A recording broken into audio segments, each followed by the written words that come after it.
What is going on, everybody out there? Fascinating graveyard. Lamont here in Pacific View Memorial Cemetery here in very fancy and beautiful Newport Beach, California. Today we're going to visit the grave of Jeanne Carmen. She is one of the hottest pinup girls ever, I would say.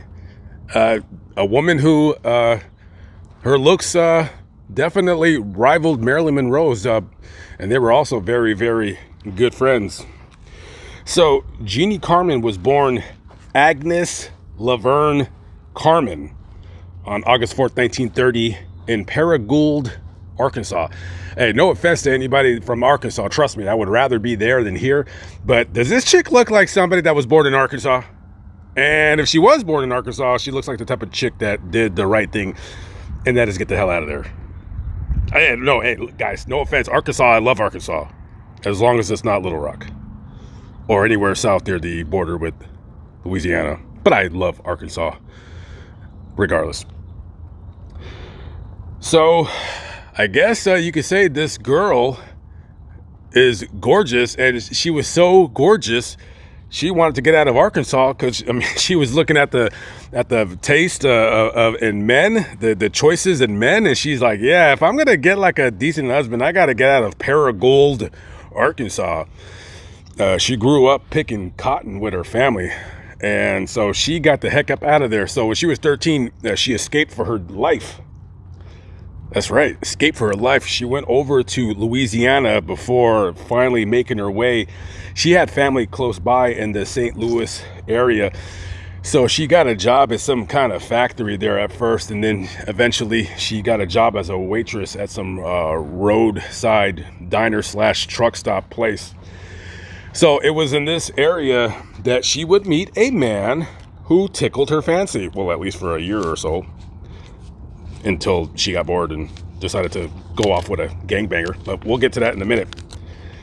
So she gets the job there, and she would meet up with a guy named Sandy Scott. Now, Sandy Scott was an inspiring opera singer, and he was part of an off-Broadway show called Burlesque. Anybody? Burlesque?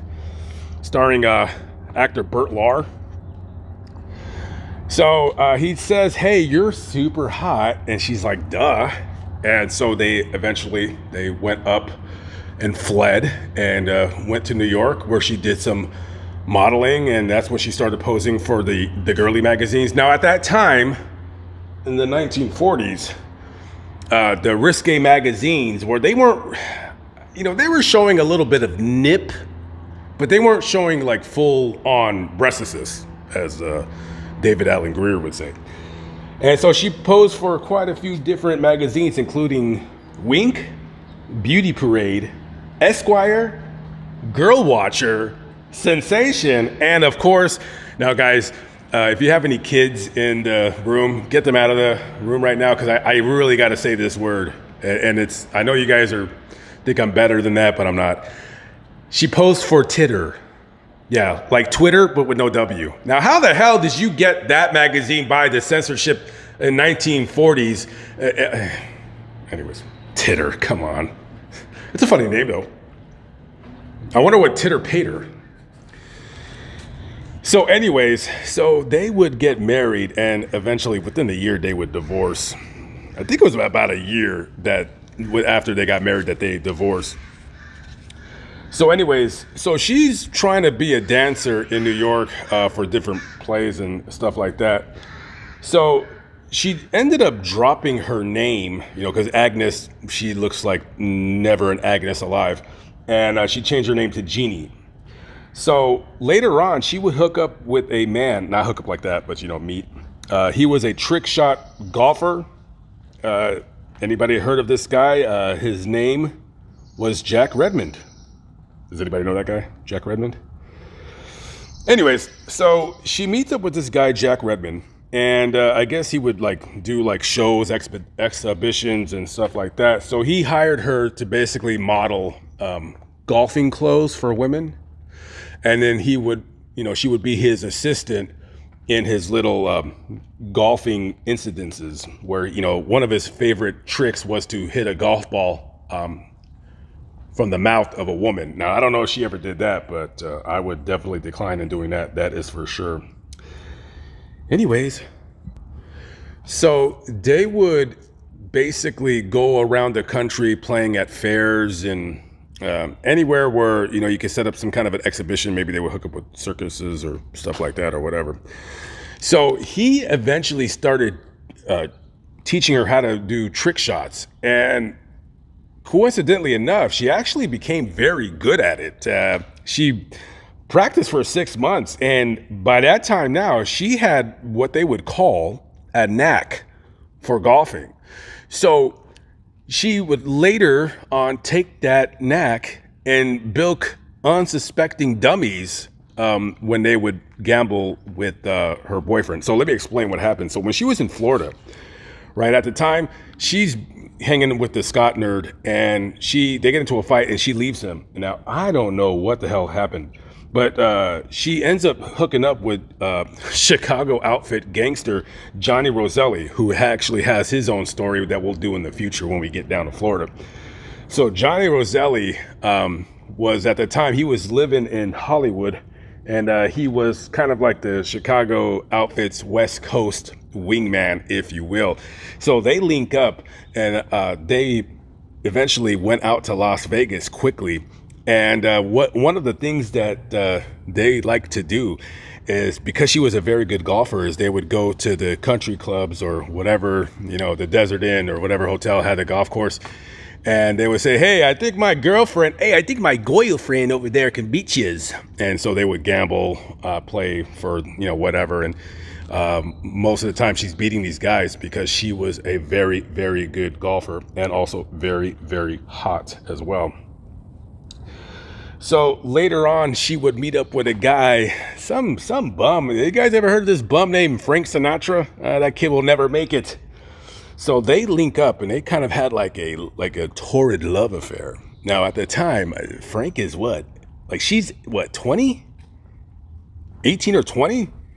This guy's like in his late 30s. And she loved Frank Sinatra very, very much. And they would have gotten married, but Frank, he wanted an open marriage. Hey, baby, I want an opens marriage over here, okay? And so she just wasn't going for it, so they never got married. But other than that, she would play in some B movies, do some couple TV shows. She was on an episode of Have Gun, Will Travel. Anybody know that? Her claim to fame, for me anyways, she actually replaced Dagmar in the Broadway Open House. The Broadway Open House, that was the precursor to The Tonight Show. And I actually got a pretty interesting story to do when I get back to LA about the first host of The Tonight Show, or the tragic story of the first Tonight Show. I think that's a pretty sad story, and definitely needs to be told by myself and only me. So Dagmar is also pretty hot too. I've actually visited her grave in West Virginia. I was actually supposed to do a video, not to get off the subject, but let's get off subject for a minute. I was actually supposed to do a video. There's these, I don't know if I want to say it, but who cares? There's these 3 really hot like B-movie actresses, and they're all buried in West Virginia. So I'm just gonna do one video about 3 really hot chicks that are from West Virginia, and they're all buried there, and Dagmar is going to be one of them. A very, very beautiful lady for sure. So anyways, so she was in a couple movies, some unaccredited, some accredited. It kind of depends. So she never became like a really, even though Marilyn Monroe, and they were very, very good friends, even though Marilyn Monroe became a huge Hollywood actress, she never really hit it big when it comes to the movies. By the way, a couple of movies that she played in were Guns Don't Argue. Anybody know that one? And Strip-O-Rama. Hey, sign me up, please. And The Three Outlaws. And she did a total about maybe, I don't know, a dozen movies or something like that. So coincidentally enough, this woman kind of disappeared. Not kind of, she did. So she disappeared from Hollywood, not because she couldn't find any movies or work or anything like that. No, she disappeared because, so Marilyn Monroe, wink, wink, took her own life. And Roselli, they're still good friends, somewhat. And he says, hey, if I were you, I would leave town because you could be next, if you know what I mean. And so she got the heck out of there. She ended up going to Scottsdale, Arizona, and that's where she met and married a stockbroker by the name of Ben Campo. So they get married in 1968. I thought I would turn the camera around because you guys would want to see my beautiful face. So anyways, so she moves to Scottsdale and she basically disappeared. She married that Ben Campo guy. Their marriage was short-lived. They would quickly get a divorce, but she had 3 kids with him, and she really never talked about her Hollywood days. That was like all totally behind her. However, later on, she would kind of come out of the shadows, and she did some interviews with, like, for Hard Copy, Entertainment Tonight, and all of that, talking about her, her relationship with Frank Sinatra, and she was also linked to Eddie Cochran as well, and I think Elvis Presley too. She might have spent the night. Listen, this lady, she loved to play, if you know what I mean. And even as she got older, she was still very, very attractive, and definitely showed it later in life. And just one of the beautiful women in Hollywood that I just wanted to visit here. And her grave is right. We're gonna turn the camera around and get off my ugly mug. And so check this out. I remember visiting her grave, and I did not know that she was a famous person. I never looked her up. I never Googled her. This is the final resting place of Jeanne Carmen. She came, she saw, she conquered. And just a pretty interesting story of a beautiful, beautiful woman. And I specifically remember her picture here because she is in the same wall where the Porsche girl, Nikki Katsouris, is. And I've been thinking about redoing this video because I don't like the way it came out before. But if you guys don't know Nikki Katsouris' story, go on YouTube and go put in Porsche Girl. Horror Stories version is way better than mine. But I might redo that video with the locations and stuff. But anyways, Jeanne Carmen, guys. She very recognizable, whether her hair was platinum blonde or dark. So just a beautiful woman. Okay, guys. The next one is on the other side of that wall. Right around where John Wayne is, guys. I will see you in the next video. Peace out.